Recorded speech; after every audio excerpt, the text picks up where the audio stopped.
watched an interview he did about 2 months ago where he was talking about this Wilder fight, this third fight, which he didn't want at the time. And you were preparing for the Joshua fight, weren't you? And this court case came up. Yeah.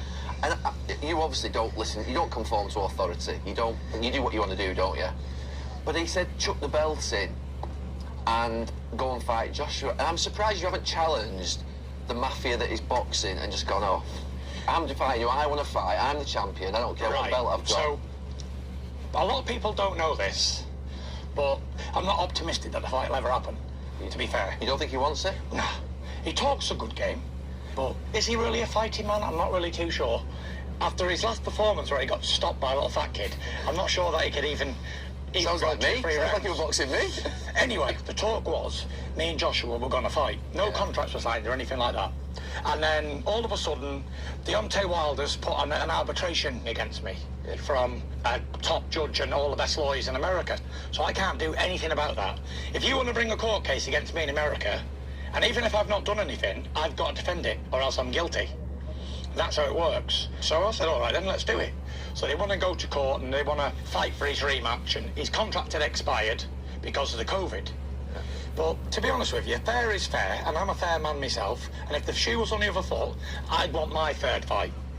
Because it wasn't really my fault or Wilder's fault why the rematch never happened. It was just the world got turned on its head, and it didn't happen because of the COVID. So all of a sudden, we're in court now, and he won the case. The judge said, look, fair's fair, give the lad his rematch, and that's it. So there's not much I could even do about that. So those are the words of Tyson, the Gypsy King Fury, as he explains the arbitration, Anthony Joshua, and Deontay Wilder.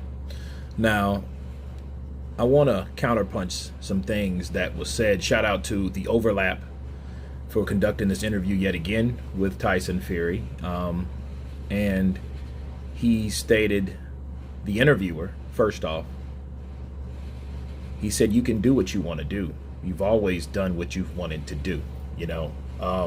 And Tyson Fury didn't contest it. And the weird thing about it is he claims that Anthony Joshua never wanted the fight. Now, this is the weird thing. I don't see how Anthony Joshua never wanted to fight when the fight, as you quoted, was signed, sealed, delivered. The money was there. The prince of the country that you guys supposed to fight at told you on the phone that it was there. So how in the Hades did Anthony Joshua not want to fight you? Yes, fair enough, he got stumped by Andy Ruiz, but then yet you're telling only a portion of that story. You talked about June as though that was Anthony Joshua's last fight, and we haven't seen him since. That's how Tyson Fury talks of Anthony Joshua, because he was beat up badly in that fight, knocked down 4 times. We know the story, but what's the other part of that story? The other part of that story was what happened in December. He got his belts back. Okay, he boxed Andy Ruiz. He split his face open in the first round. He showed him not only that he can box, that he showed him that he can outbox him. Okay, so then he goes and defends his IBF against Pulev. Okay, then he agrees to fight you, and you bail on him to fight Deontay Wilder. As the interviewer said, think about it, people. You can do whatever you want to do. And of course you heard Tyson Fury. Well, hey, he said fight Wilder and that's it. That's nothing I can do about it. What the interviewer was asking him was, which he did not answer, is why didn't you just challenge that and say, hey, I'm going to fight you anyway?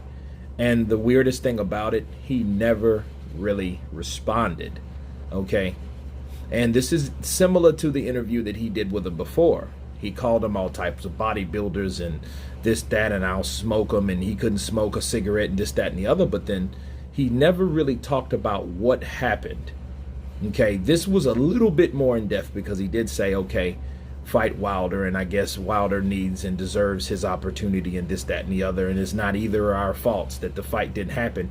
You need to ask Deontay Wilder that, because Deontay Wilder has been saying that you've been ducking him this whole time, you and your team, and you guys didn't want to fight that fight. Then you said you will never fight Deontay Wilder. Then you opted to fight I Get Cabello for a stay tuned fight, and the only reason you didn't want to fight Deontay Wilder is because you didn't want to wait to next year. And guess what? It's the next year. It's 2021. So everything is contradicting coming out of Tyson Fury's mouth. And the one thing that he's not saying is what is the repercussions or the consequences of him not fighting Deontay Wilder. See, that's something that he never brought up. That's something that he's not mentioning. And I've got inside information, and I will in time make a video about that based on what really went down in the arbitration. Okay, you know, he said he wanted to defend himself and this, that, and the other. I get it. He's paid millions of dollars to lawyers. I get it. But then he just said the contract was expired. So if the contract was expired, that is your defense. Your defense is regardless of why it got expired, it's expired, unfortunately. And unfortunately, if something's expired, that means it is no longer valid. We are not idiots. We know what goes on. And if an arbitrator rules in the favor, I would say, why not get another arbitrator?